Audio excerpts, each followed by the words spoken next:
안녕하십니까. 지하철 이용객 수를 이용한 코로나19 확산에 대한 시민들의 대응 분석 및 메르스 기간과의 비교에 대한 연구 발표를 시작하겠습니다. 본 발표자는 선문대학교 AI 소프트웨어과 안시우입니다. 첫 번째로 연구에 대한 소개를 진행하겠습니다. 먼저 연구의 배경 및 동기입니다.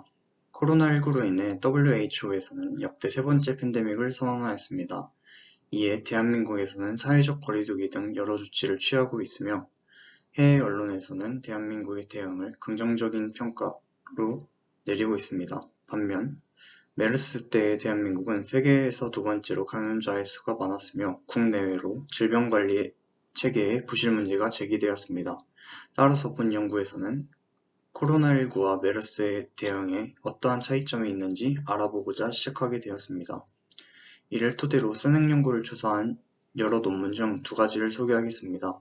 첫 번째로 성형군이 2016년에 지하철 이용객 데이터와 아리마-X 모형을 활용하여 메르스의 발발과 확산이 대중교통에 미친 영향을 분석하여 발발 이전 대비 하루 평균 96.4%의 이용객이 이용하였다는 결과를 얻었으며 발발 시점인 5월보다 6월부터 차이가 생겨 두려움과 근심이 큰 폭으로 증가하는 시기였음을 파악하였습니다. 해외 사례로서는 도메니코 등 5명이 2020년에 전 세계 코로나의 시계열 데이터와 아리마 모형을 활용하여 분석 및 예측을 한 결과 높은 예측률을 보여줌으로써 아리마 모형이 전염병 확산과 같은 시계열 데이터 분석에도 적합하다는 것을 재조명하였습니다. 선행 연구들을 통해 두 가지의 문제점을 문제 정의로 하였습니다.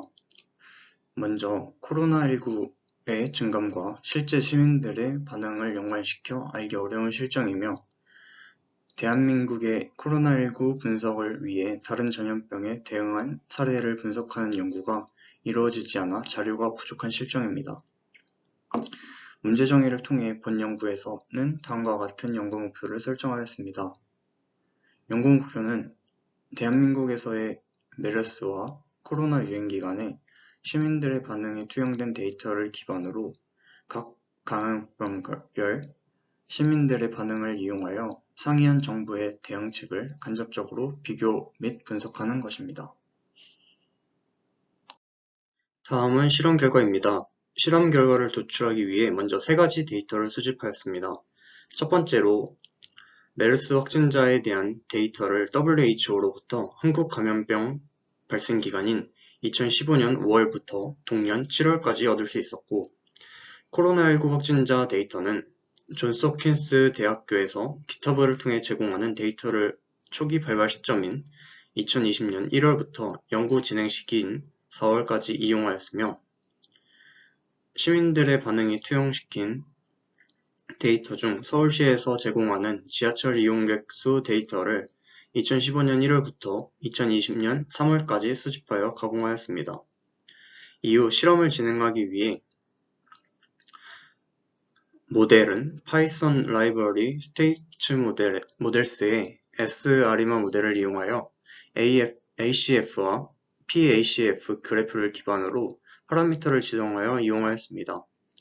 다음, 분석을 하기 위해 지하철 이용객 수 데이터를 이용하여 기준으로 삼을 2019년 12개월을 분석하였으며 메르스와 코로나19 유형 각 3개월을 분석하여 실제 데이터와 비교 분석을 진행하였습니다.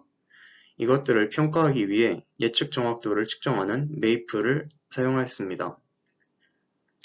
주요 연구 결과로는 먼저 2019년 기준 데이터는 메이프가 2%에서 11%의 점수를 얻었고, 메르스 같은 경우에는 7%, 5%, 3%를 보이고 있습니다. 코로나 같은 경우에는 9%, 18%, 40%를 보이고 있습니다. 이를 통해 메르스의 결과는 기준 결과와 비교하였을 때 시민들의 반응이 차이가 없는 수준이었습니다. 반면 코로나19의 결과는 기준 결과와 비교하여 크게 차이가 나는 것을 볼 수 있었습니다. 이를 통해 메르스 기간에 비해 코로나19 기간에 시민들의 대중교통 이용률이 감소한 것으로 보아 코로나19 기간의 정부의 정책이 대중매체, SNS 등으로 홍보가 잘 이루어졌으며 이에 시민들 또한 정책에 잘 따랐다는 점을 짐작할 수 있었습니다. 마지막으로 컨트리뷰션입니다. 본 논문의 차별성은 다음과 같습니다. 첫째, 대한민국 코로나19를 연구자들이 알고 있는 바로는 처음으로 실제 시민들의 반응을 투영하는 데이터를 이용하여 시민들의 전염병에 대한 반응을 식별하였습니다. 둘째, 코로나19에 국한되지 않고 다른 전염병의 사례를 이용한 비교 분석을 통해 상이한 두 정부의 대응책을 간접적으로 비교하였습니다.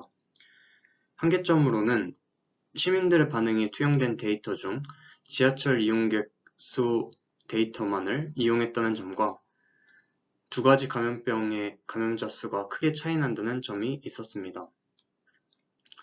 이런 한계점들을 해결하기 위해 향후 시민들의 생활 반경 이동 패턴이 투영된 신용카드 데이터를 활용하거나 같은 감염성 질환에 대하여 다른 지역 또는 국가에 대한 분류 후 서로 비교하여 분석하는 방향으로 연구를 진행할 것입니다. 경청해 주셔서 감사합니다.